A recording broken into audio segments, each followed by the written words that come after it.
This is Terms of Reference. I'm your host, Stephen Laddick. Ziad Moussa is a multidisciplinary independent development professional specializing in local governance and evaluation. Over the past 18 years, Ziad has worked across the entire Middle East and North Africa, the Mediterranean countries involved in the Euromed process, and significant parts of the African continent. Ziad's track record in local governance and decentralization include leadership roles in key regional initiatives and the resource centers on urban agriculture and food security. Ziad's work in evaluation has included several large-scale evaluations for IFAD, ILO, the European Union, and IDRC, among others. Ziad is a former board member of the International Development Evaluation Association and a former leader of the MENA Evaluation Association. I spoke with Ziad in Amman, Jordan. Ziad, thank you so much for being on the Terms of Reference podcast today. My absolute pleasure. Ziad, where am I calling you today? Where are you located?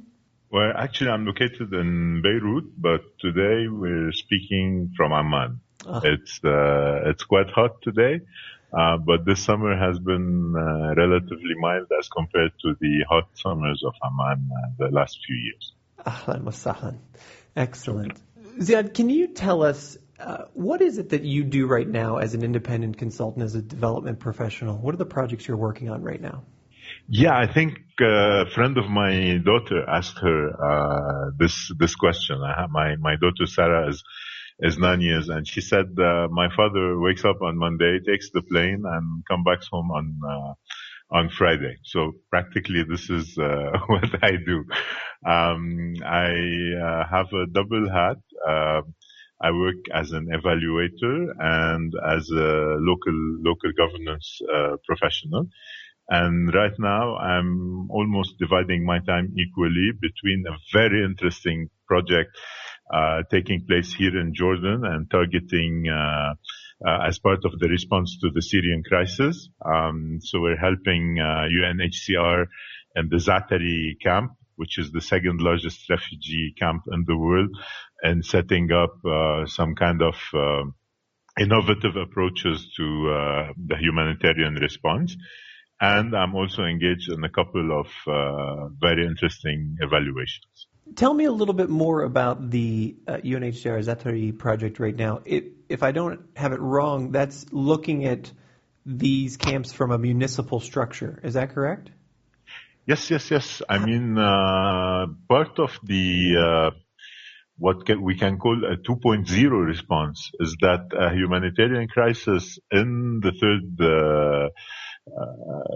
third millennium are more or less becoming much more complex. So you don't see this concentration almost exclusively in refugee camps, and there are new parameters coming in. So, for example, new paradigms such as waste to energy, so that the waste produced by the refugees can a bit fuel up their energy consumption, either the buses that are touring the camp or also for electric production or consumption. There's also this entire issue of connectivity, like how do you provide, especially to adolescent refugees, the opportunity to pursue online education while being stuck in the camp and waiting for the crisis to end. It's a very important paradigm in terms of not losing an entire generation of refugees, what UNICEF calls it the lost generation. It also has to do on how do you engage the refugee population in reflective processes around governance, around day-to-day management, etc. And most importantly, how do you deal with a camp, in our case Zaatari, not as an island or as a prison or as a reclusion space, but rather as a space within a social and urban tissue with linkages and interactions with its broader community. And this is why our project has two main pillars. One of them is working in the camp, and one of them ensuring that whatever is being done in the camp is in harmony and in synergy with the sector-wide policies of the Jordanian government, especially the Mafraq region, which is where the Zaatari camp is located. I was just going to ask that. I'm glad that you ended with that because I know in Jordan there's been camps there for as long as anybody can remember, and that's always been one of the tensions. How does that actually work within the locality? Actually, from a Arab perspective, since you're touching on that issue, people are a bit have a bit the whole Palestinian issue in mind. So some of the temporary camps that were set 65 years ago are still there, whether in Jordan or in Lebanon or in Syria or what have you. So the whole issue is how do you keep in mind the right and return? How do you ensure livelihoods? But at the same time, how do you ensure decent standards of living for the refugees? And taking into consideration the raging news around us now, how do you keep security, territorial integrity, what have you? So it's quite a complex issue. Balance that for me. How do you balance your mental, state as well as your career with the evaluation that you're working on right now about the Syrian refugees? Is there complementarity between that work? Are they completely different things? And what's your time balance between those two projects?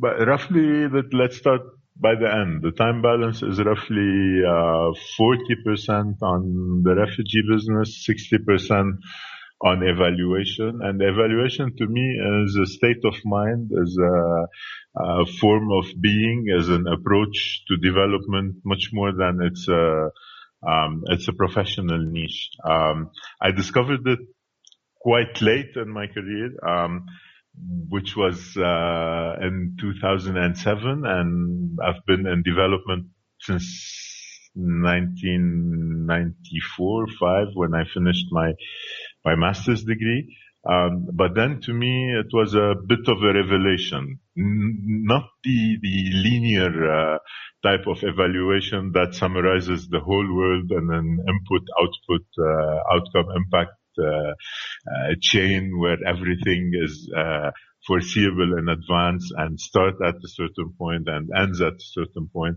but rather the evaluation that is geared towards the transformational processes that any development intervention entails, and where changes in behavior, where those little things that adds up towards a better life or a better environment or a better economic condition really matters most. So this is how I approach evaluation, and I try to apply these principles and paradigms into my work in local governance, and it seems that the soup is taking quite well. That's fantastic. You mentioned you've been doing this for a while. And by doing this, I mean you've been a development professional for a while, or a humanitarian aid professional. How did you find your way into this profession? Take us back to, before 1998. Okay. First, let me tell you that it isn't about humanitarian. It's more about human development in general. And going back to 1995, 94, 95, I was back then,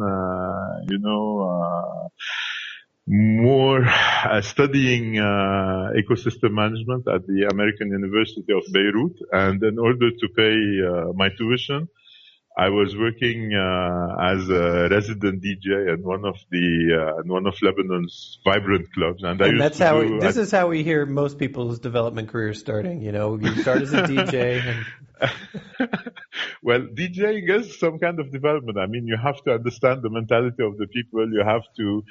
Somebody steps in to the club angry or upset, and you have, through good music, to put him or her in the good mood. But okay, that's beside the point. What happened is that on one fine evening, the drugs police stormed into the club and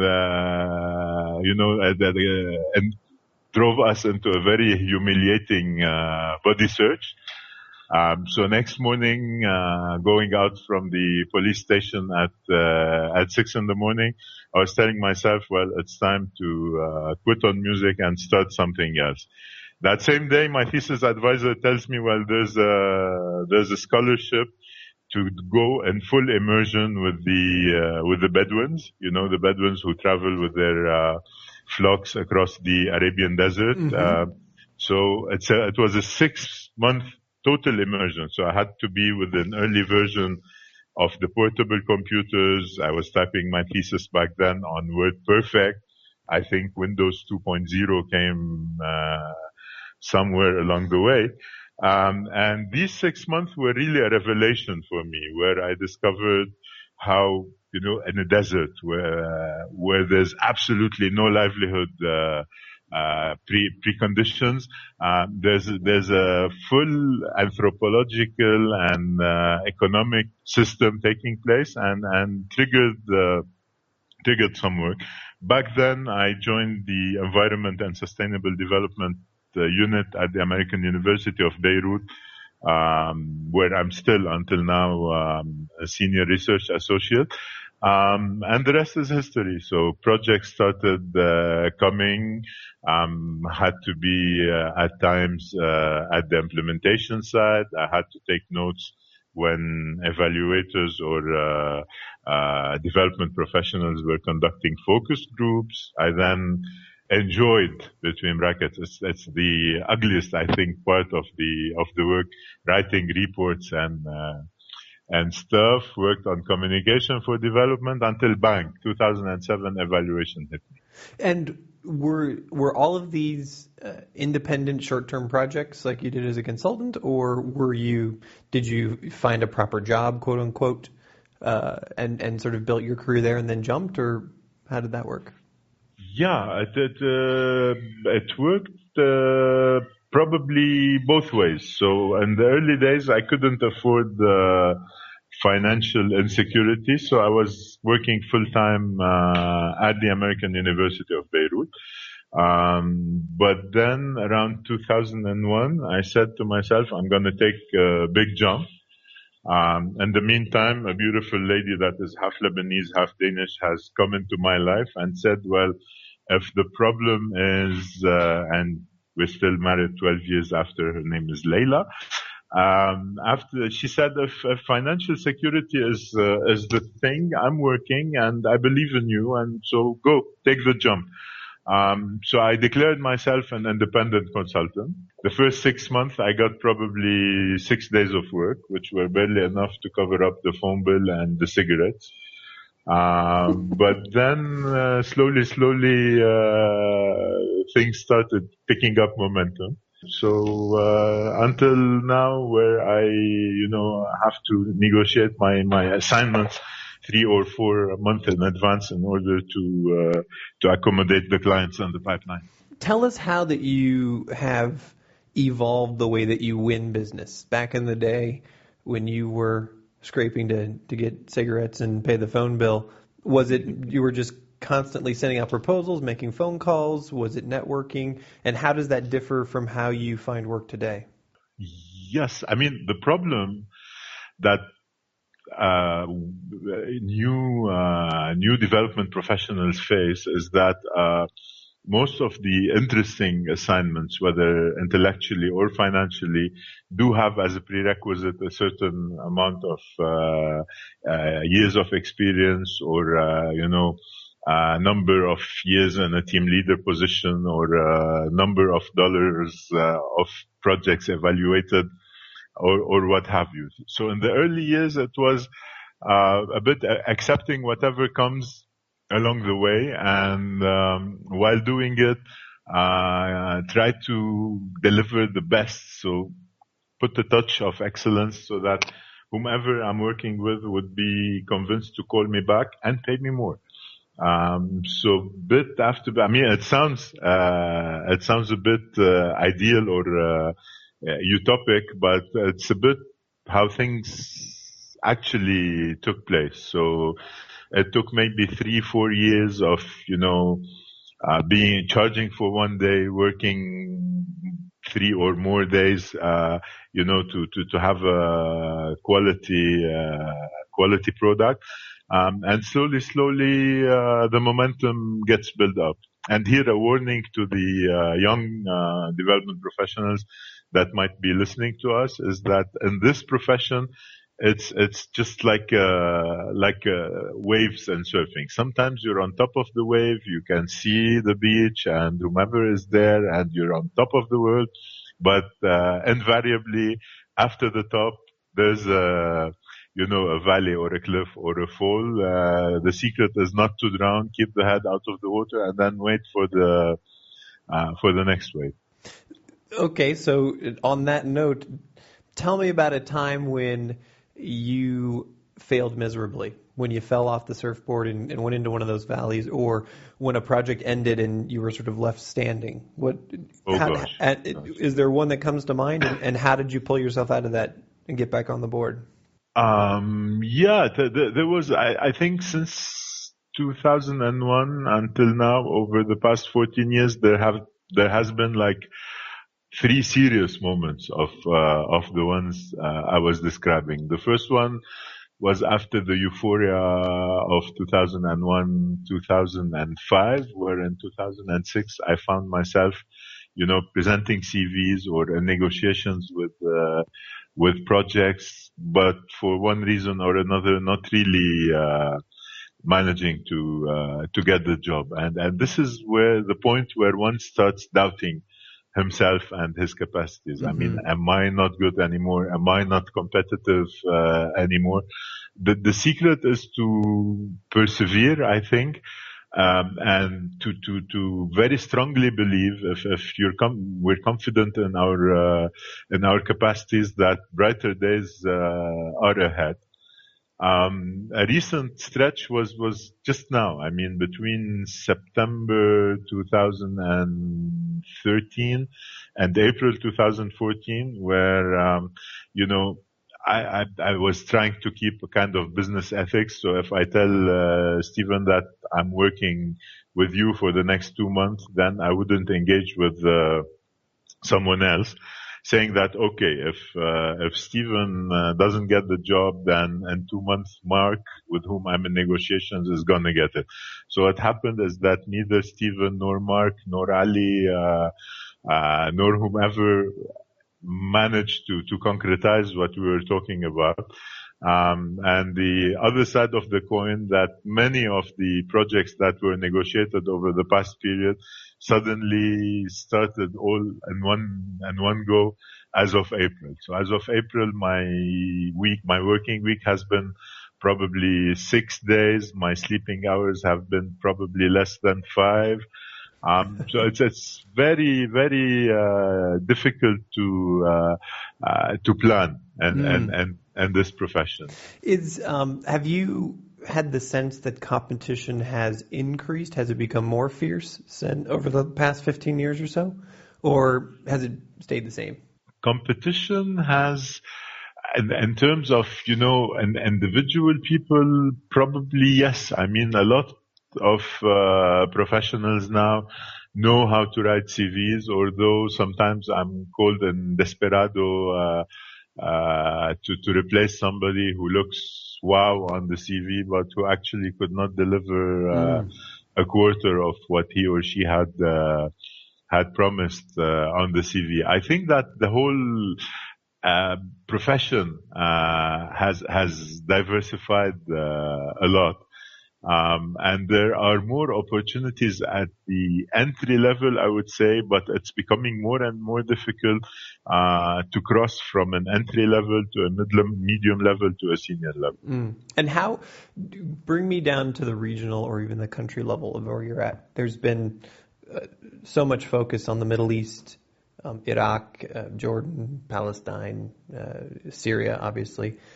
How has that changed over the last 10 years? Has professionalism increased? Have you noticed more and more local experts like yourself?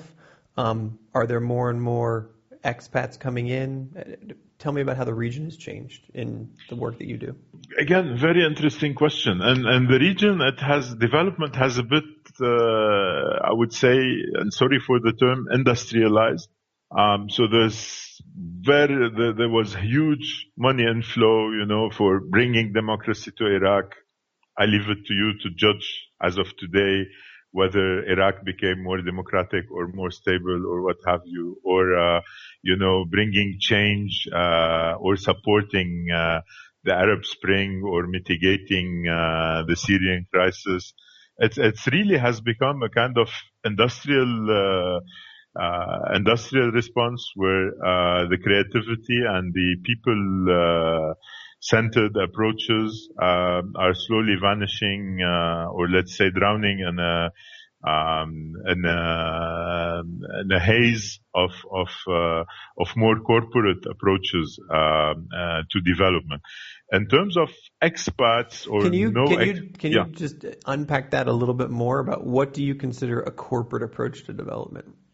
A corporate approach to development is when, a donor comes in. I don't want to touch on donors in this interview, but a donor comes in with 50 million euros or $50 million and saying, well, this is to improve democracy. And the firm who has won the contract, which invariably comes from the global north, probably has very little staff who speak Arabic or know the region or what have you, and has 24 months with the possibility of extending for 6 other months, to make a country more democratic. I mean, does it sound feasible? So this is what I meant. And this organization comes in with the big bucks, which tempts those who know or those who can to play the game, and to align what they do and how they think on the big bucks. So the result becomes like, if the fashion now is for climate change, everybody is doing climate change because there's money on climate change. If it's democracy, then let it be democracy. If it's governance, then let it be governance, and so on and so forth. While the more grassroots type of thing, if I may refer, for example, to the experience in Latin America, which was becoming a bit more pronounced in the Arab world, has really regressed. Does that answer your question? I love it. I was wondering what your opinion on that was. Is there a way to do that differently in your mind? Yeah. And I think, for example, if you take one of my darling projects, what I consider to be a major achievement in my career for the past 20 years, which is MENA, the Middle East and North Africa Evaluators Association. It came up from finding that, if you want to talk evaluation to a client, most of the time the matching terms, how do you describe an outcome, how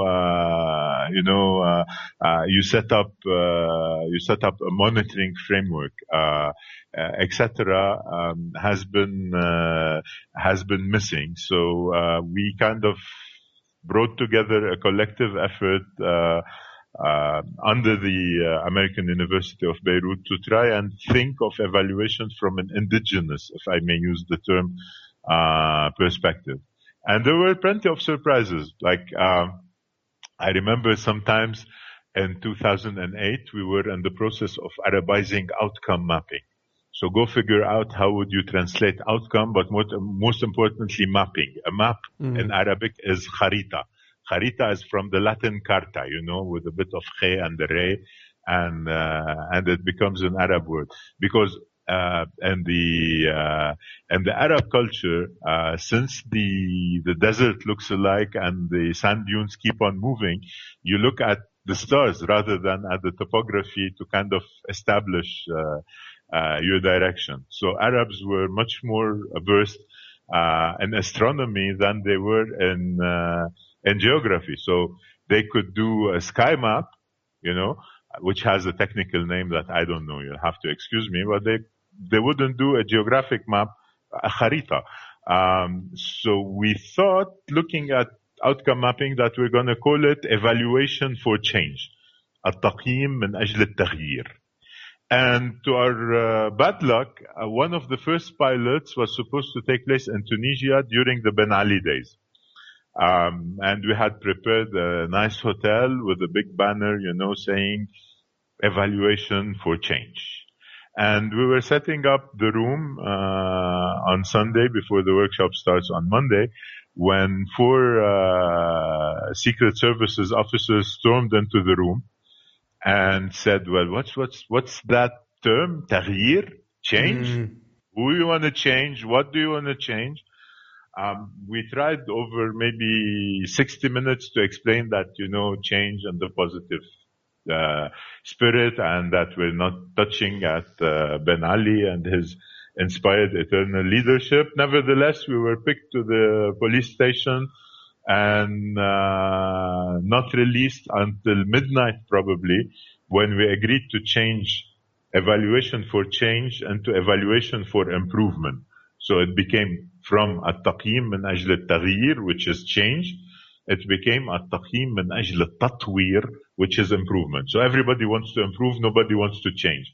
And to prove their goodwill, the police officers had to wake up one a calligraphist who does these big banners to work at night and get us a new banner so that it could be there right on time, and we were featured in the newspaper with the new banner. So just to tell you that the nuances and the daily experiences differ significantly. And at least in MENA, we're trying to address the blonde with blue eyes syndrome. I'm looking at your picture. You don't have blue eyes, Stephen? You do? I do.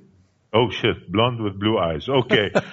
So we're trying, to replace it because in the evaluation function, a consultant who's flown in for 2-3 weeks, who has 15, 18, 20, 30 days to understand the complexity of a multi-million-dollar project, and then to provide opinion on effectiveness and efficiency and design and impact and sustainability, is unlikely to be as good as someone who lives the daily nuances of things.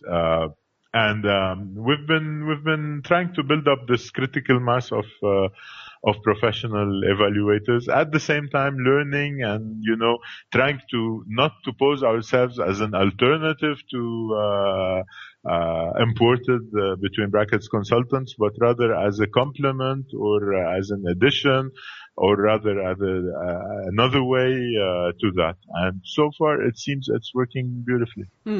What about the other way around? Have you found yourself pigeonholed in the Middle East? I've seen on your CV that you've worked throughout Africa and some of the Mediterranean region. Have you tried, or have you received opportunity, let's just say in Sub-Saharan Africa or Central Asia or Southeast Asia or anything like that? Yes.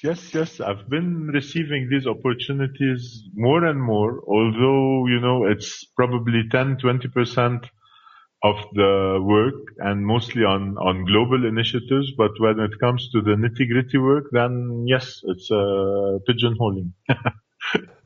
Is that a happy pigeonholing for you, or is that frustration? Well, it depends how happy it can be. Like, Yemen is called Al-Yemen Sa'id, the happy Yemen. But, is it happier? I don't know. No, it's been quite good. And with the network of MENA, I take the opportunity when I get work across the Arab region to kind of connect it with some additional work with the evaluation associations that are present in this country. So I see the positive aspect of things. But also when working on meta evaluations, like we've worked on a very interesting assignment on complementarity and Finnish ODA over the past 10 years. And this was truly global. So my duty stations were Laos and Kenya. Right now I'm engaged with a very interesting project with the OECD on enhancing donor partner evaluations. And that's also taking place globally. So I'm looking at countries like Sri Lanka, Cameroon, Colombia, which is quite interesting and rewarding as well.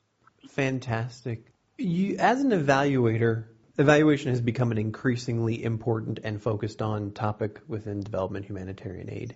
As an evaluator, two questions. Have you found frustration in when your recommendations are presented to an organization that they're not implemented, or is there a way that you present your findings to ensure that they're acted upon? Well, yes, plenty of frustration. As an evaluator, you're not expected to say that this project has failed miserably. At best, you're entitled to say that things could have been better, and try, in very diplomatic and total nonsense terms, try to explain that it was worth nothing, and while stacking up literature. I've encountered some frustrations around the way. What I try to do differently is to bring in complexity on the table by explaining to whomever wanted to change the world with $3 or $5 million, a five team core staff, and one topic, that the world cannot be changed, that you can contribute to change, but you cannot attribute to yourself this change, and that you should look at the learning curve along the way and see what do you leave behind in terms of practices and in terms of legacy, less in terms of infrastructure to development, if you see what I mean, more in terms of thinking differently and acting differently. And those who hide behind rigid frameworks often do appreciate this. So it's more of an academic approach. See what you can contribute to the literature and the learning, and what's your small piece. No. See what you can contribute on the ground. So if you're trying to promote new democratic practices, it doesn't really matter to me if you've done a radio campaign and if you've published billboards and if you've trained 90 organizations. What really is important is to try to understand the transformational processes that took place in these 90 organizations.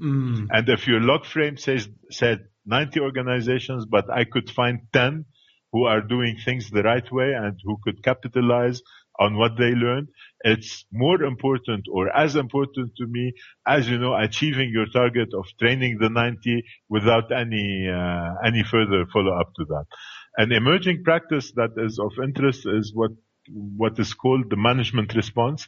So more and more organizations are compelled to provide a management response to the evaluation findings. And this is where it becomes interesting, because organizations then are compelled to become more self-critical and to acknowledge the findings that were flashed in the evaluation and how they're going to address them. I'd like to turn a bit more towards how you structure your work right now. How do you manage your day? You've got a couple of different projects. You have to continue to build your personal practice, that is, win new business. You have to do the administration on the back end. Are there tools or tricks or techniques that you've incorporated into your life that have made that either more efficient or more easy? So far, I didn't manage to quit on smoking, which would make my my professional approach to things more healthy. Apart from that, my typical day is divided, let's say, can you imagine that back in 94, when somebody asked me if I had an email, I had to ask him to write, how do you spell email, on a piece of paper. And less than 20 years later now, 25% of the day is eaten up on answering emails, reading emails, sending emails, answering emails.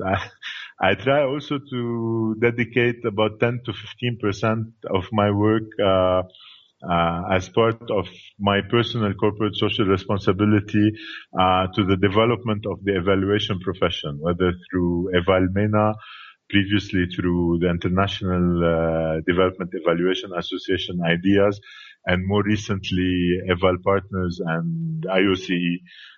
So this is a kind of sacred part. The other part,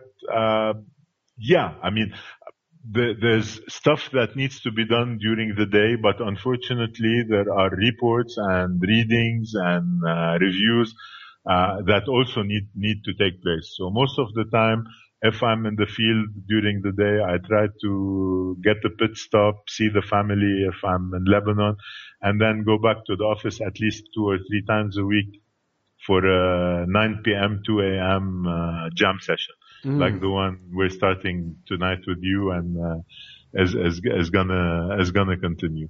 The difficult part for independent consultants is that you're wrapping up your previous assignment, you're in the middle of your current assignment, and you're either writing proposals or sending CVs or what have you for your future assignment. So there's this entire continuum, and due to the unstable nature of the consulting work, you cannot afford to say, I'm going to finish one thing and then I'm going to look for a new opportunity, I'm going to do it, finish it, and move to the other one. I tried to do it few years ago, but it's really impossible to plan it in that clear-cut session. So in summary, yeah, the day is a mishmash of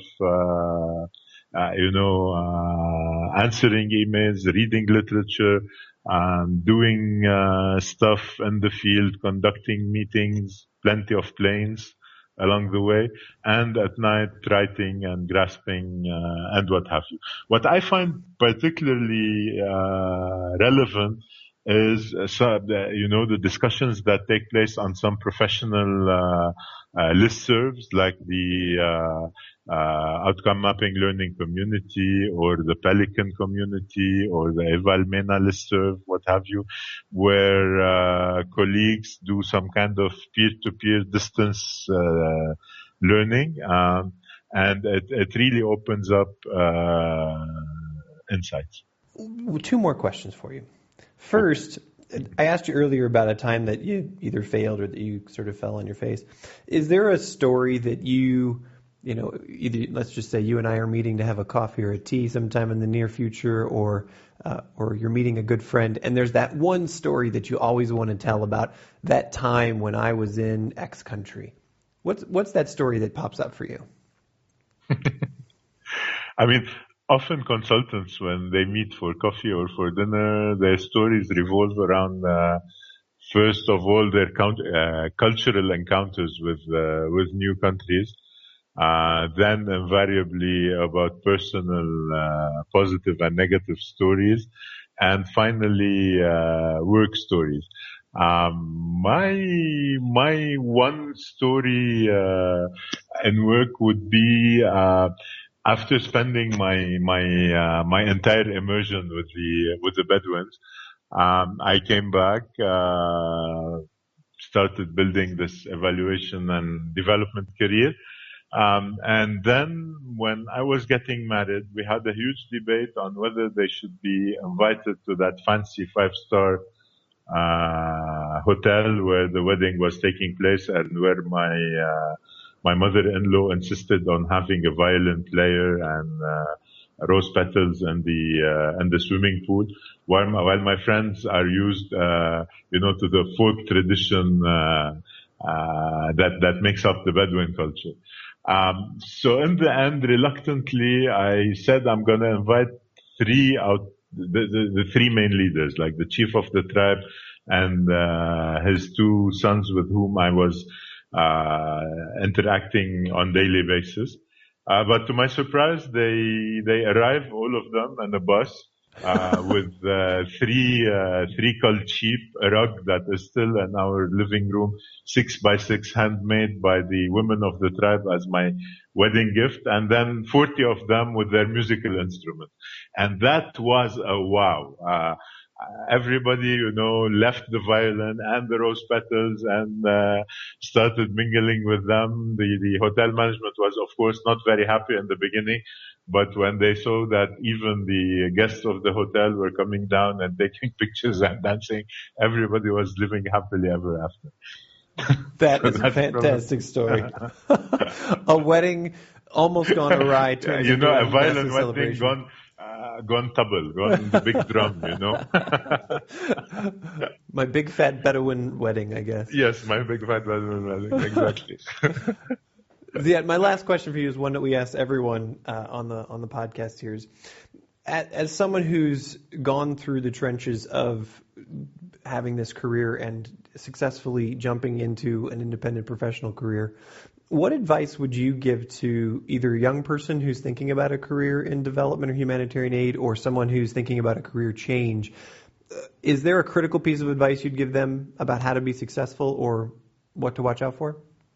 Yes, I would say keep your integrity and stick to the standards of excellence. That might sound as a cliche, but this is a bit what happened with me. I mean, we're sometimes tempted to trade our ideals just to fit in the values of our next employer or the next project we're going to be working on. I mean, the project ends, but life continues. So, and rather than being seen as a mercenary, because in our profession, especially at the independent level, there's a dimension of mercenaries. We're selling our time to whomever is convinced that we can bring in an added value and help them in their project. But we keep on moving from one assignment to another. So if there's not an integrity red tape that links the entire assignments, then it's quite dangerous.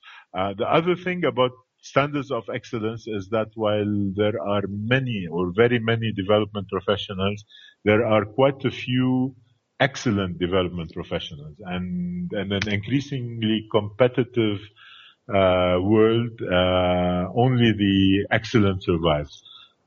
So for anybody stepping in newly, she or he has to provide their very best shot to things and keep on having the drive of providing their very best shot to things, even if they make it big or even if, they become heavily solicited. Because the moment we stop delivering excellence, somebody else is waiting for his or her turn and will invariably take our place. Ziad, thank you so very much for your time today. Thanks a lot, Stephen, and for hosting me on this lovely chat. You've been listening to Terms of Reference, a weekly podcast from aidpreneur.com. Find us on iTunes or at www.aidpreneur.com. Thanks for listening, and we'll catch you next time.